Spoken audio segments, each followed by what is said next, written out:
Hello, Cynthia. How are you? You're muted. Okay, now, how you doing? I'm doing well. How about yourself? I'm hanging in there, doing all right. Good. Thank you for Yeah. thank you for agreeing. Yeah, I was wondering, I was like, I wonder if I missed something. Did I just miss the email or what was going on? But you still want to do the interview? Absolutely. We're doing it now. Oh, okay, all right. And I'm being recorded. Glad I went in there and freshened up a little bit. Okay. Well, thank you so much for doing Yeah. the diversity chat with me. I'm going to Huh? start. I said, thank you so much for doing this diversity chat with me. I'm going Sure. to start by asking you this one simple question. Please tell us your name and give us some information so we can get to know you a little better.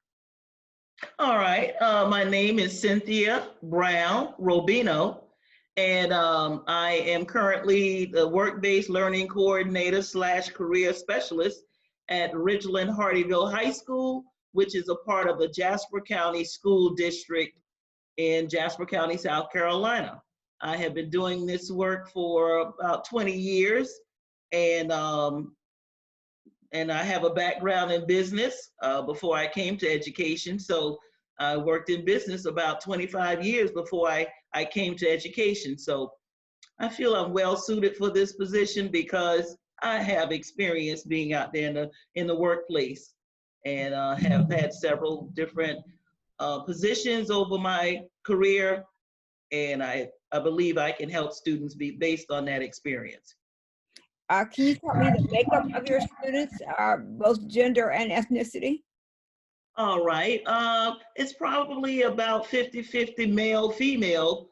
However, our percentage as far as blacks would be about, I would say 80%, 15% Hispanic. That's a growing, or Latino. That's a growing population for us. And about 5% white Caucasian. Wow. And Mm-hmm. what are the industries and opportunities in South Carolina? What is specifically in the region you're in? When students graduate, what is available to them? All right. The area that I live in, which is considered the low country of South Carolina, we're very close to Savannah. So this is more of a tourist-based area. And so there are a lot of service-related jobs. Mhm. Service-related jobs tend to pay a little bit less than, say, manufacturing, which is more in the upstate, what they call the upstate, which would be Greenville, Spartanburg, Columbia, that upstate area. Even Charleston has more of a manufacturing base, but it's considered part of the low country, but not exactly in my region because Charleston is 70 miles away. Okay. We are encouraging students to kind of follow the manufacturing jobs, and that may mean that you will leave home to get a higher paying job, but it's up to you as a student. Many do stay in the area more than I like to see. I wish that more students would go away for a while just to be away from home and gain some experience and some more training. But it's based on economics, and this is a low economics, a low paying, it's high poverty here. I think that's the way I should put it. High poverty here. I would say among blacks is probably, I would say at least 40, maybe 30-40% poverty level. Mhm. It's pretty high. Yeah. Which to me would say you really need to move on to another area. Mhm. But it's a struggle. There are barriers. Yeah. Just getting to another area. Where are you gonna stay? Who's gonna get you there? Mhm. How are you gonna support yourself until you can find a good paying job? Mhm. So that's where we are. Um, Most service related jobs in this area would be with the hotel industry, the hospitality industry, Mhm. hotels, restaurants, anything that caters to tourists. Mhm. Yeah. Now you can go to Savannah and find better paying jobs, but then you're dealing with one of the main issues in this area, which is transportation. Mhm. There's not public transportation here, Mhm. no public transportation. So that means you need to have access to a vehicle or somebody you know. Mhm. And that might sound, pretty simple, but when you have a high poverty level, many people don't have cars, or if they have cars, they're not running the best to go further Mhm. for a job. Mhm. And many times you end up riding with someone else, and Mhm. you just basically have to go wherever they're going. Yeah. So I would love to see more students even take advantage of opportunities in Savannah, because there's a whole lot more manufacturing in Savannah. You have Gulfstream, you have just quite a few manufacturing. You have I'm trying to think of right off the top of my head, Gulfstream. You have several um, like wood manufacturing, like International Paper. Um, it's a lot going on in Savannah, but you have to be able to get there. Right.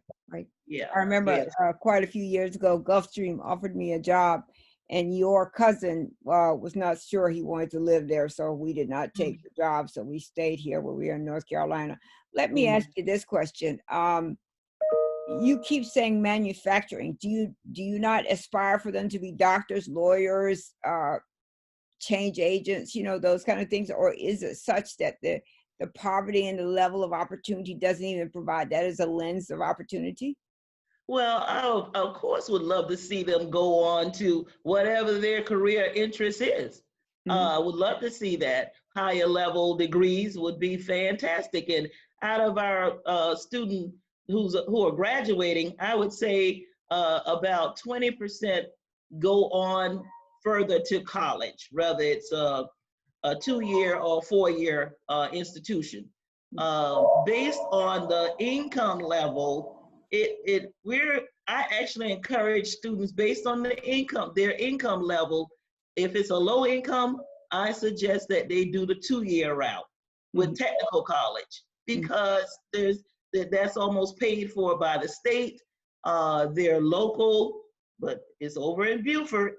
So once again, you get into that transportation thing, Mhm. but now more classes are online and you can work that way. Also, based on your academic performance, if you do well in high school, you can obtain scholarships Mhm. to pay for you to probably go further, go somewhere else outside of the area. That Mhm. all depends on your academic performance. So I'm always encouraging students to do their best academically, because that could be the ticket to you going outside of the area for some type of further training. Also, I encourage them to look into the military. Mhm. It's an option Right. and a way to get the training without having to pay out of pocket. Right. And then later, you have the benefits of college, training through the military. Mhm. So yes, I would love to see more students obtain degrees that are. I'm a big proponent of you go with whatever is your career interest, Mhm. and my job is to expose you to as many careers as possible. Because if you don't know about a career, or you've never talked to anyone in a field that you might be interested in, then you you might not consider it. So So, that so, is so that is that's what I do. I expose kids to all different types of career opportunities.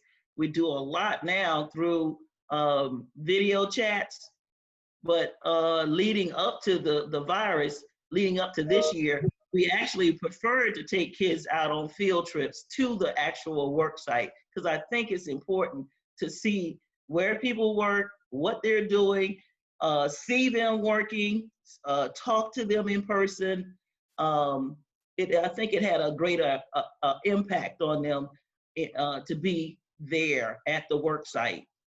Yeah. So on average, we probably do about 25 to 30 career field trips a year because we're trying to get them from 8th grade all the way through 12th grade. Mm-hmm. And the earlier that we can expose students to the different opportunities that are out there, the earlier they can maybe make a decision about the career track they want to follow. And I tell students, you know, you got to think about 2 or 3 different careers these days. It may be all under, let's say, health sciences. It may be all under that cluster, but even within that cluster, you may find yourself over the years doing 2 or 3 different things under that cluster. Mm-hmm. So yeah. Hey, hold on one second. I got to turn down the pot.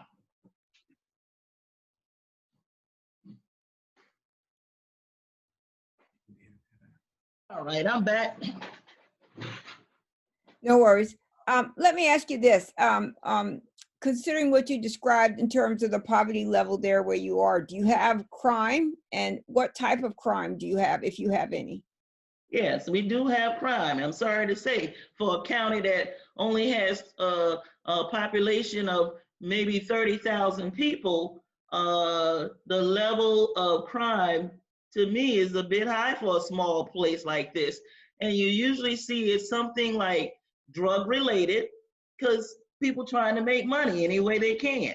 Mm-hmm. All right. Also, you have, as a result of the drug trade, you have shootings, Mm-hmm. and it's usually that group that is teen to, let's say, from 16 to about 30 Mm-hmm. that's involved in that kind of activity. So you have to wonder, you know, what plays into that? Why are they doing this? I just said it. It's hard to get, it may be hard to go for a good paying job because of transportation, some other issues. So yeah, we find that we have quite a bit of activity in drugs, selling drugs, and also in the past 2 years, a lot of drive-by shootings. Wow. Yeah, and not out here so much, you know, where we live at, not out here in the rural areas, but you go to a Ridgeland or Hardyville, and you got gangs from one area that you now tried to do something in my territory over here in Ridgeland, and back and forth like that. Mm-hmm. And it's actually been very high the past 2 years. It's a problem. Yeah. And so is it black on black crime, black on white crime, white on white crime, or is it all of the above? Black on black mostly. Yeah, Wow. black on black. And Mm-hmm. is that directly related to education? Is it directly related to they're not able to find good jobs, that they didn't do well academically, they don't have role models or people to kind of help them find their way around the world and navigate their future? It's a little bit of all of that, although in terms of role models when they're in school, because I've seen, I kind of know some of these students who are involved in this. When they were in school, they had role models because we brought in people who they could, you know, look up to and get some type of idea of maybe how to go about improving your life. Mm-hmm. But I think when they go back home to that environment and around them, they don't see that. Right. You know, I can tell you something, but if you don't see it really close to you, then you don't think it's for you. Exactly. So there's that neighborhood thing, that environment that you're in, and who you're with that makes I think makes a major impact on your thinking. Mm-hmm. Yeah. So yeah, it's a lot involved in that. And sometimes I have to say, I think some parents, there's a lot of single parents, not that a single parent can't do it on their own and raise a fine child, because I've seen that too.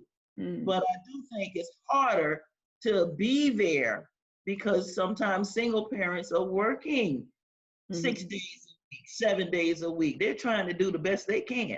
And being that they have to go to Hilton Head to work, or Buford or wherever, they're not in the home Right. to give that supervision. So if I'm left with grandma to kind of supervise me, and grandma is 80, she's not going to be able to handle and know where I am as a 20-year-old all the time. Right. Yeah. So it's a lot of factors involved, and that's where we are. Exactly. Okay, so let me go back to you to school for a minute. Can you tell me what's the diversity of the faculty and the administrators in your school? Are there equal number of Black and white faculty and administrators in your school, or is that lopsided as well?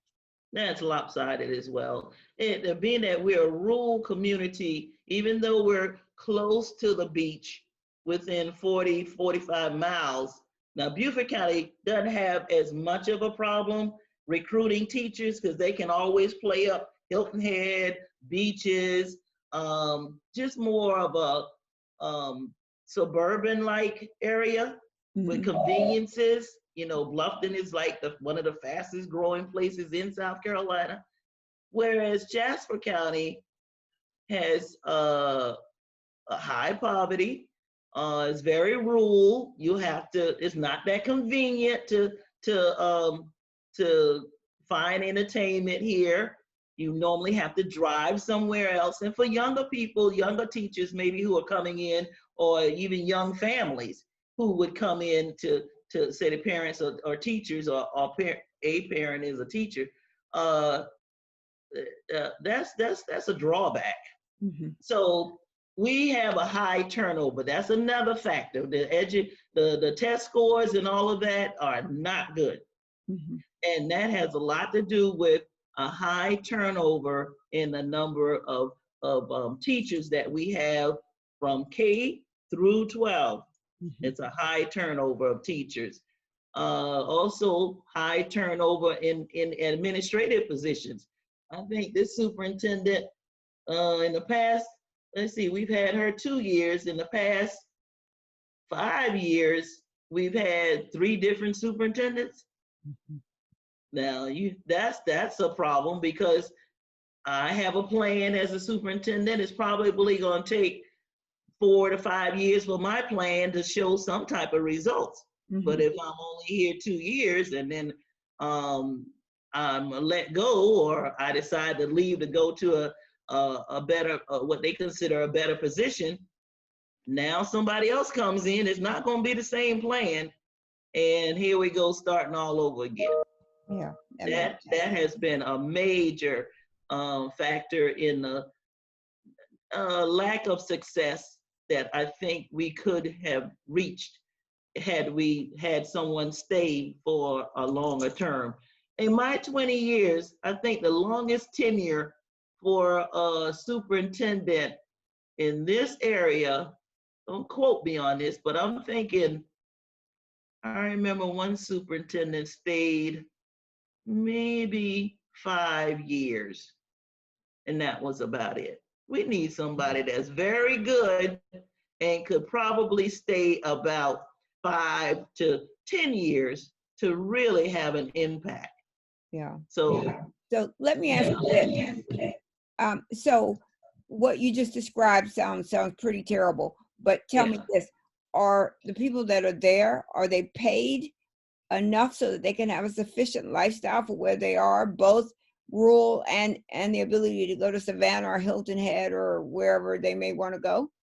I think, to be honest with you, I think the pay, now the pay in South Carolina in general for teachers could stand to go up, but we're on par with some of the other school districts. I think Beaufort County does pay a little bit more based on their housing and needs and all of that, but not a whole lot more. But it's just drawing people to a rural area. Now that could all change because of the virus. Right. Actually, the rural areas are looking pretty good right now. Living in the country looks good because Right. now you're not as you don't have as much population. You're able So to social distance.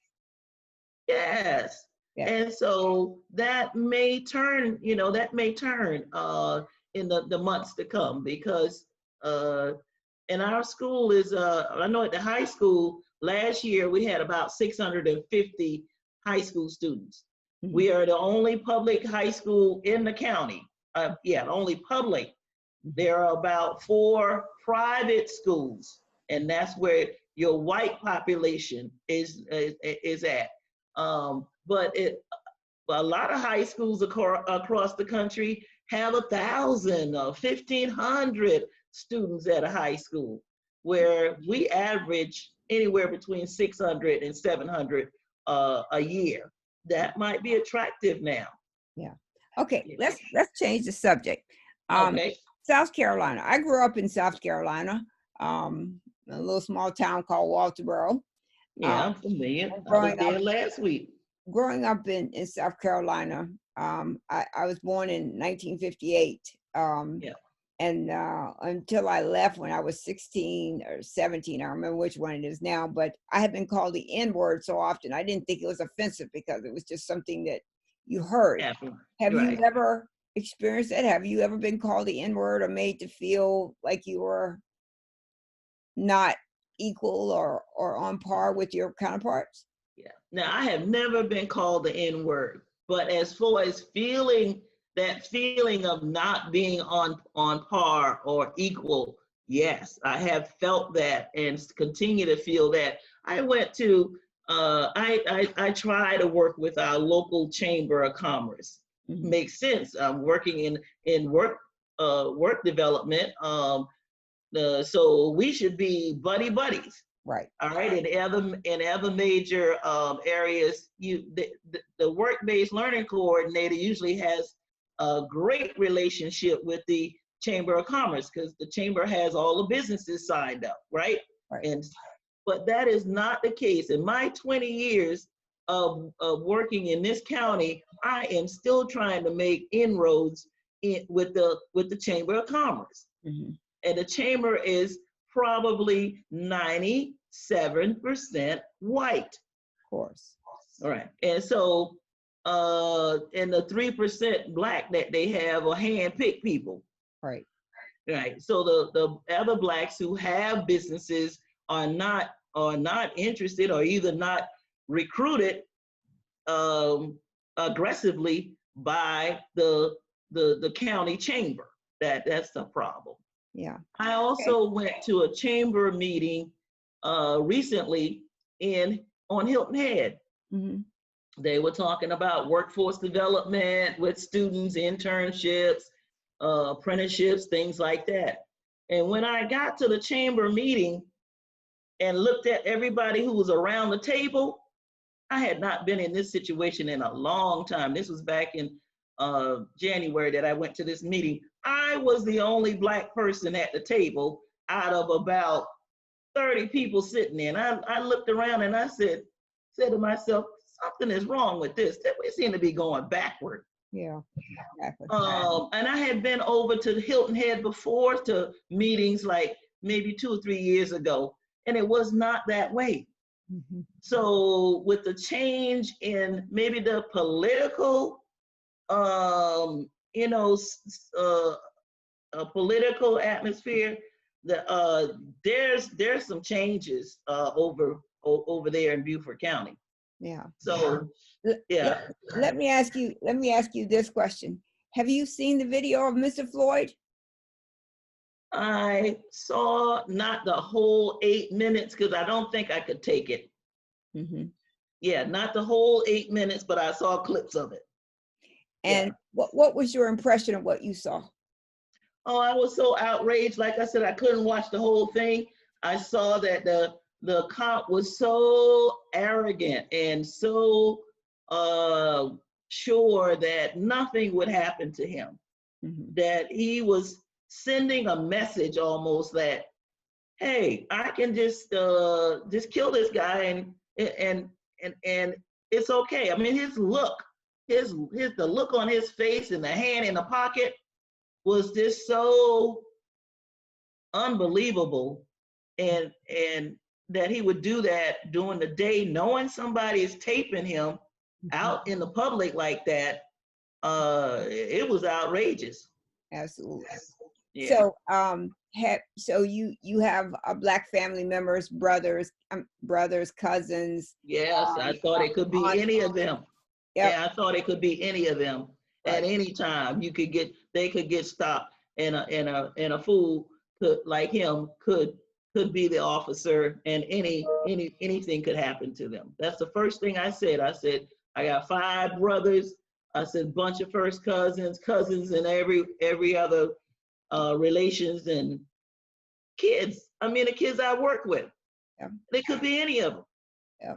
And I know a good number of my Latino students have had brushes with the law. Mm-hmm. So people of color, it's a problem. People of color, it's a problem. Have you all had any incidences like that in your area where a law enforcement officer has hurt or killed a person of color? Not that we know of, and I don't know about since we've been out of school if anything has happened. If during school, most times the kids will come back and or if it's over the weekend and say such and such happened. No, but they've been locked up for things that most likely, if it was a white student their age, they would have just gotten a slap on the hand and say go home. Yeah. Those kind of things. I always said that it seems like the system wants every person, black man or person of color, especially males, to have a record. Right. To have a criminal record. That way you can't vote. You get in the system, and now it's hard to get out of the system. You can't get a good job. It's a setup. Right. Absolutely. I agree with you completely. We have about 2 minutes left, so I'm going to leave that to you to say whatever you wish to say. Anything you want to share with us. Well, I'm glad to see that there is some movement among young people and all people, but especially young people, to get out and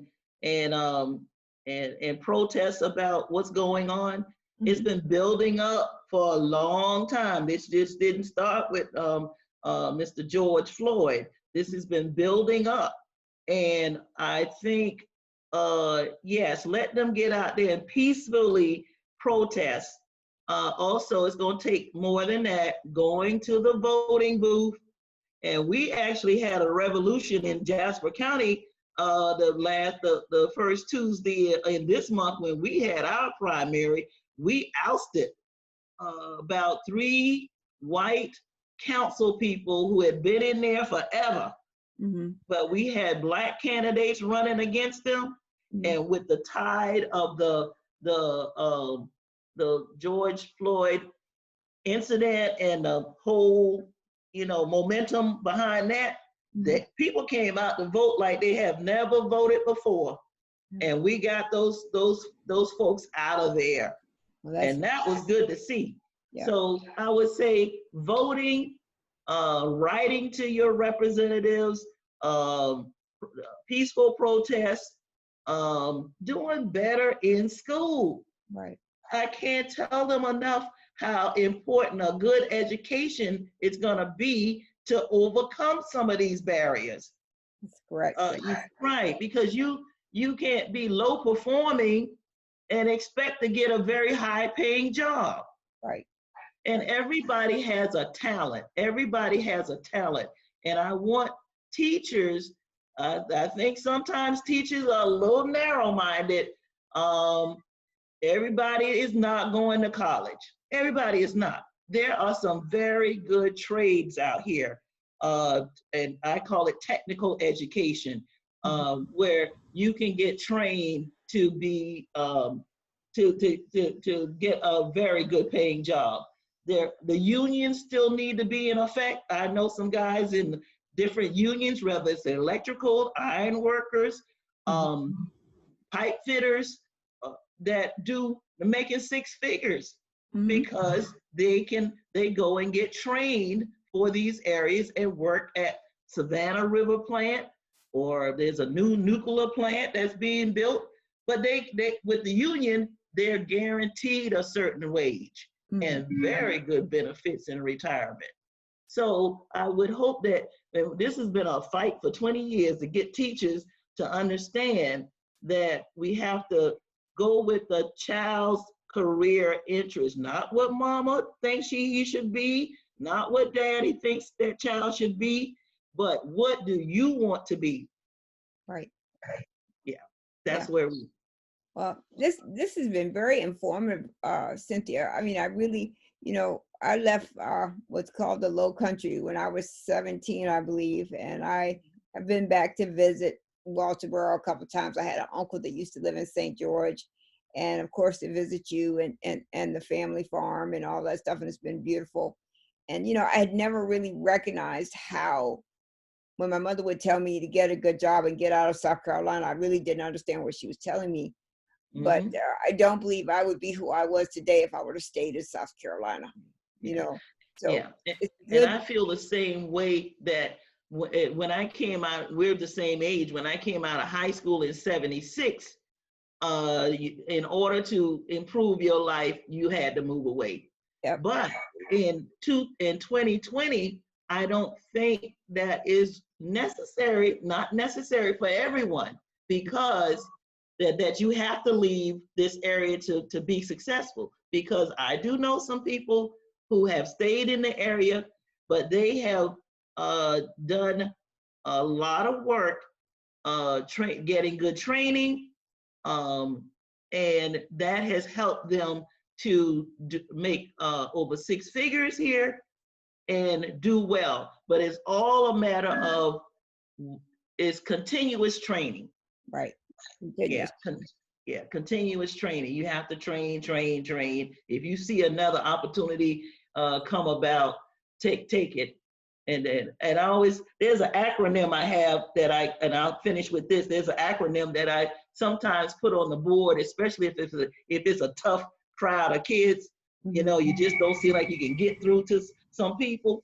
And that acronym it says POUR, but it's an acronym for passing over opportunities repeatedly.